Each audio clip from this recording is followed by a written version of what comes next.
Hey guys, welcome to a new episode of the movie I just recently watched and what I think of it. This is Ricky, my friend, How you who doing? is also a huge pain in the ass movie critic, just like me. And today we're going to be talking about Thor Ragnarok. And Ricky, what did you think of it? I really liked it a lot. I think, I think it's a really good addition to the Marvel Cinematic Universe. In terms of like, if people thought it was the best, I wouldn't say that.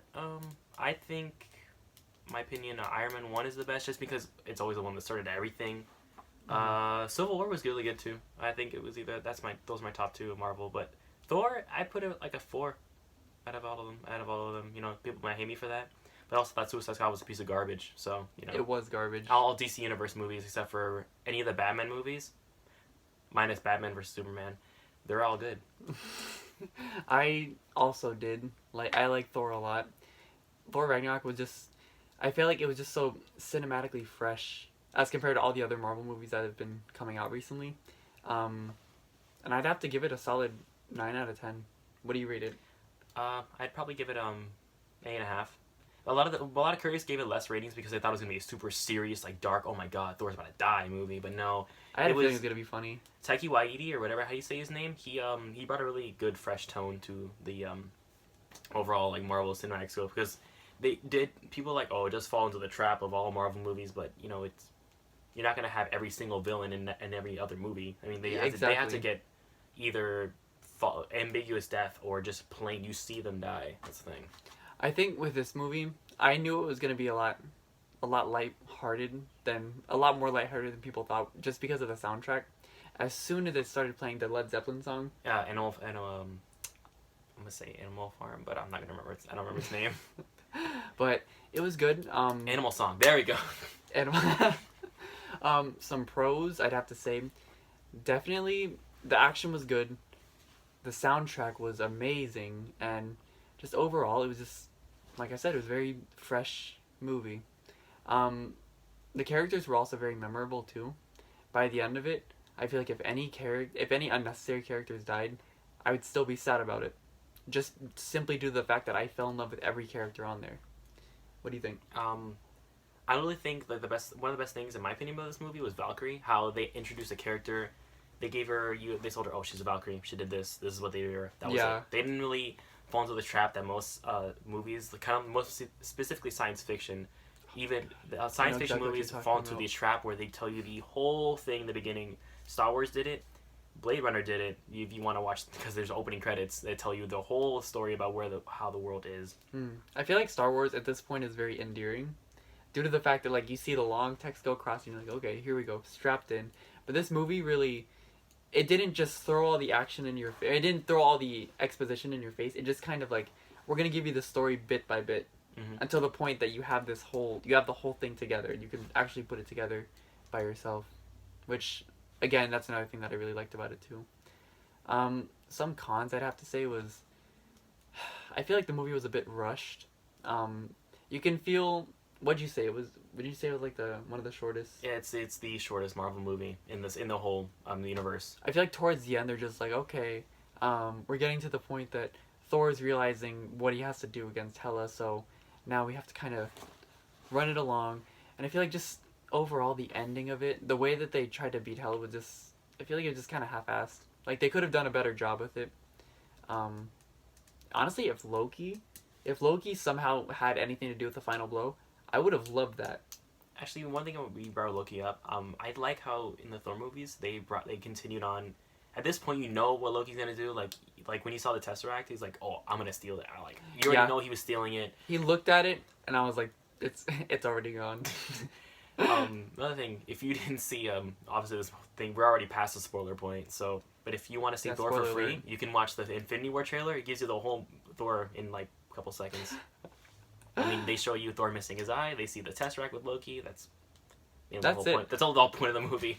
I don't know how I felt about Thor losing his eye, just like his dad. I was like, when it happened, everyone was like, oh my god, oh, it's foreshadowed. I was just like, oh, of course that happened. Of course he lost his. Of course I don't even know if it is, but of course it's the same eye that Odin lost. Yeah, I think it actually was.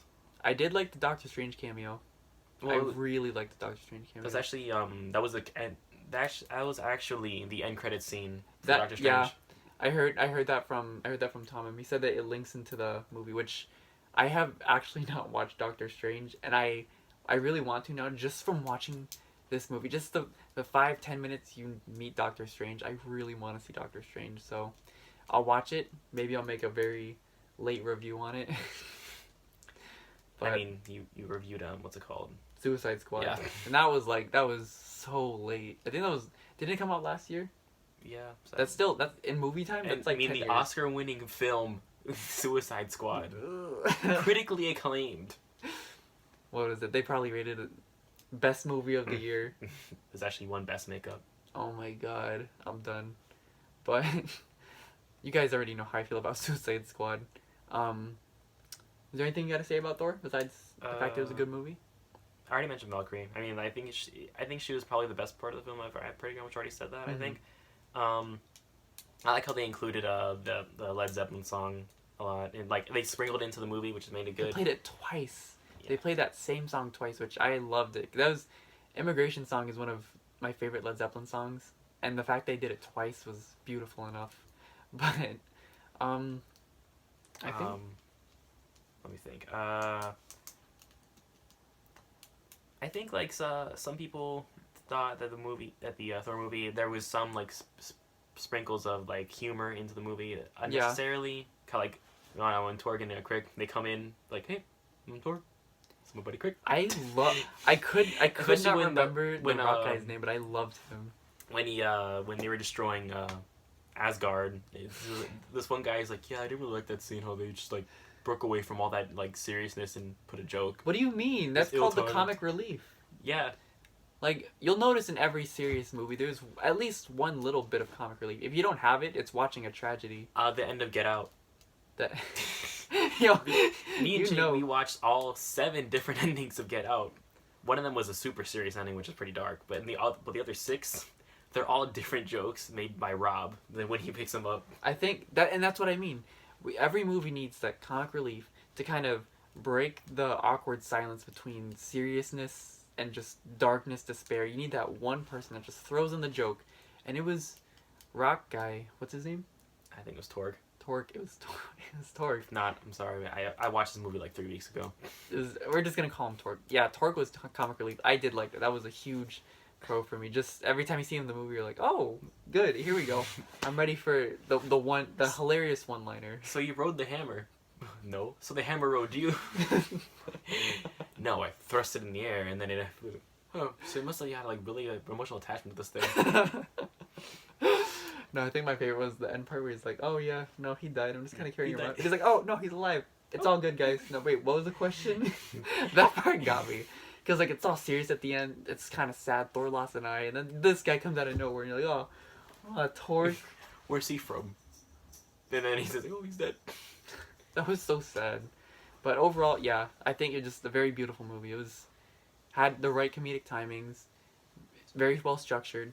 If it went a little slow, I'd say like 2 hour and 30-minute movie Yeah. around there. It would have been perfect in my opinion. But I think that's it. Yeah. Thank you guys so much for watching. Anything you want to add before? When Jake says there's no perfect movie, some people say Citizen Kane is the best movie of all time. It is perfect. That movie, I dare you to watch the viewer of this video to watch it. It is on YouTube. I watched it there. This movie, Citizen Kane. Oh my god. You sound like you're promoting it. You is sound so like boring. it's your movie. It is so boring because you can see that every film in history has taken a piece of that movie. But the biggest plot hole in Citizen Kane is that someone heard him say Rosebud, but there was no one in the room. So how did they hear him say Rosebud? God must have told them. Maybe next time we can do a Citizen Kane, right? Heck no. Okay. Anyways, All right. Thanks for watching. Like, comment, subscribe, and shameless plug. Yeah, you heard it from this guy.